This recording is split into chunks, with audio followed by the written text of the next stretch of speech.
100 yildan keyin uzoq 2125-yilda bizni hech birimiz bu dunyoda bo'lmaymiz. Bizni bilgan va sevgan insonlar ham biz bilan birga ketgan bo'ladi.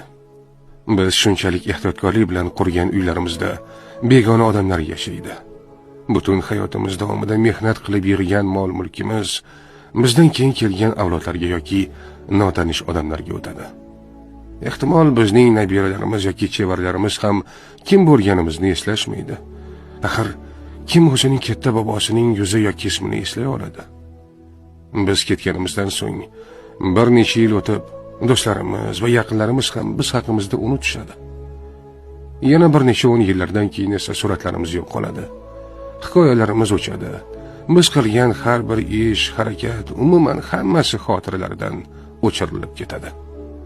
Va oxir-oqibat bizni bilgan eng so'nggi inson ham bu dunyoni tark etganda biz hech qanday iz qoldirmagan bo'lamiz. Shunday ekan, nega biz umrimizni befoyda narsalar ortidan quvish bilan o'tkazamiz? Nega biz oxir-oqibat ahamiyatsiz bo'lib qoladigan boylik, martaba, obro' uchun bunchalik harakat qilamiz?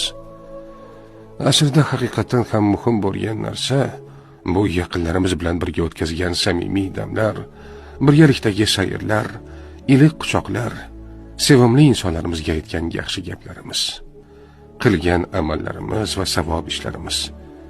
Chunki biz bu dunyoni tark etganimizdan keyin ham ular bizga hamroh bo'ladi.